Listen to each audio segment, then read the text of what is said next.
Skylar the Dungeonologist here. I want to be the best Dungeon Master I can be. I want you to be the best Dungeon Master you can be, and I know you want it too, because I don't want to bury the lead. Becoming the Beholder means knowing your powers. Maybe you're over here, in tune with your style as a DM, you know all your own tricks. You're really hitting your stride, but there's something missing and you don't know what it is. Maybe you're on the other end, and your friends are telling you they had fun, but you don't have any proof. For some reason, you just can't tell if a session was good. If you're like me, you flip-flop between the two like a dang fish. We all need to hover up here, the place where we're secure in the knowledge of our strengths. But how do we get there? By becoming the Beholder. I don't mean a paranoid, violent schemer. Let's look at the tools the Beholder has. 10 magic eye beams, devastating weapons that, with one can turn a character sheet into an obituary. A huge cone of anti-magic from that big old middle eye. The ability to hover anywhere it needs to go. That's crazy powerful, but there are some drawbacks. The Beholder cannot pick an eye ray. You have to roll a d10 for each one.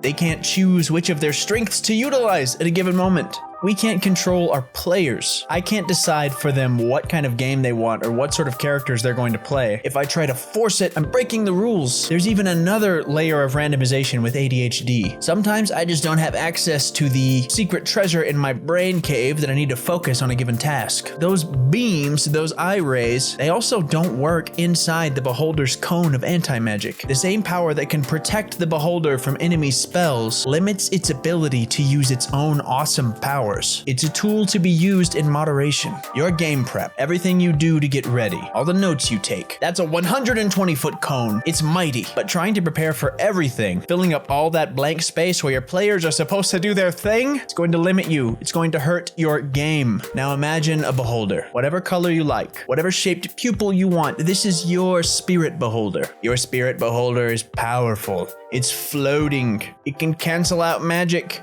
It can fire off those eye beams. But when you go to look at the stat block for your Beholder's eye beams, there's nothing there. It's covered up. That is so debilitating. You just went from a CR 13 encounter down to CR 1. If you never know whether or not a session is going to be good, and you still don't know after the game, if you don't know where to take the game next, if sometimes you're afraid your players are just humoring you by staying in your game, if you feel exhausted after some D&D nights, but not others, and you don't know why, you gotta figure out what those eye beams do, bud. Or maybe D&D should just be D&D and everyone should be happy running blameless, boring games that are so by the book that they're beyond reproach. But I don't think that's true. There's no quiz you can take that will tell you what your strengths as a dungeon master are. And even if there were, it wouldn't work because you are the only you. You are a collection of thoughts, feelings, memories, dreams, and ideas. You are every piece of art you've ever loved. You are everyone you've ever looked up to. There cannot be another you. The only person who can solve the mystery of your eye beams is you. There are 3 big processes we can use to discover who we are as dungeon masters. The first is not gonna surprise you. You gotta get in there and run the game. You can't figure out what you like about the game by reading Reddit posts by people who wish they were DMing, talking about how D&D should be. You need to get your hands dirty and pay attention to how you feel. Maybe you hate role-playing certain types of characters. Maybe the tactical side of combat makes your head hurt, or you have trouble remembering where the party's been in the dungeon. When we bring notes to the table, when we use our anti-magic cone, we're compensating for the things that we can't do naturally. But we are not alone. Solo boss monster encounters are a fool's game. That's when you can outsource to your spectators, your players, right? Players are like extra eye beams that make you stronger. Don't be afraid to depend on them.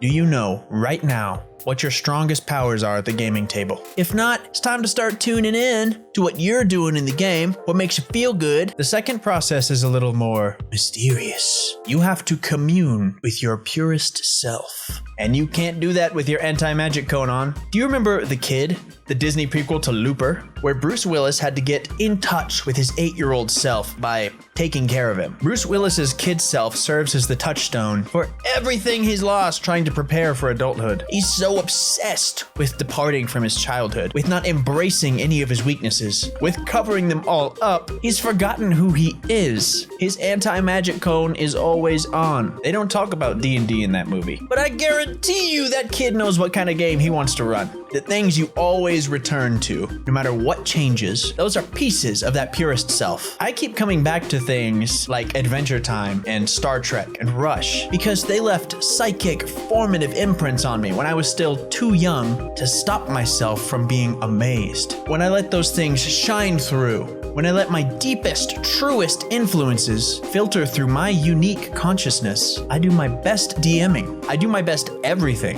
The third piece of the I-beam puzzle is this. You have to be confident. The kind of confidence that lets you hover up there above the situation and lets you see your potential for growth through your strengths. We're not talking about toxic confidence, the kind a real beholder might have, where you believe that you deserve good results because of what you already are and what you can already do, that you're equal to whatever task comes your way. That's nothing but fragile ego. Maybe that will get you through a session or two, but it will break if it's tested in any real way because it isn't real. Instead, we need a quiet confidence. We need to believe in the great cosmic truth. You are vulnerable, you have weaknesses, and you cannot overcome them by pretending you don't have them. Everyone else at the table is just as flawed and just as vulnerable. The real confidence, our spirit beholder's ability to hover up above everything, above a bad moment or above a blip of self-doubt, comes from understanding that we are always growing.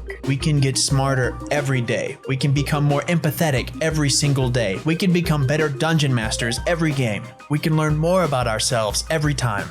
If we stop pretending that we're smart enough or skilled enough or that we know enough about ourselves and admit that we have that room for growth, it's going to feel like a weakness, but it's actually the road to your greatest strength. Because without that, your spirit beholder is just rolling around, slapping its eye stalks against the ground like Slim Jims. And that's it. So we gotta get in there, we gotta run the game, we gotta pay attention to ourselves. We gotta commune with that purest innermost self, and we have to be confident. And that is not a destination, that is a journey. You'll have some bad days and you'll have some good days. But as long as you try to grow into the best beholder you can be every single game, you are going to kill it. You are going to disintegrate all your foes. I want to see your spirit beholder. I want to connect with all my fellow ADHD demons out there. I don't care if you're an artist or not. I don't care if you're actually diagnosed with ADHD. Everybody can doodle. Everybody can become the beholder. Tell me what your I-beams are. Draw me your beholder. Share it on Instagram or Twitter or both with the hashtag ADHDND so that I can see it. Thank you for tuning in. Thank you for going on this journey of transmogrification with me. Huge shout out to my patrons, especially my top tier dungeonologist Adam. If you want to party with these fools, links down below, patreon.com/dungeonologist. Every Sunday I answer your questions. If you want to ask them, use that same hashtag ADHDND or pop them down in the comments on the most recent video. If you want to see what kind of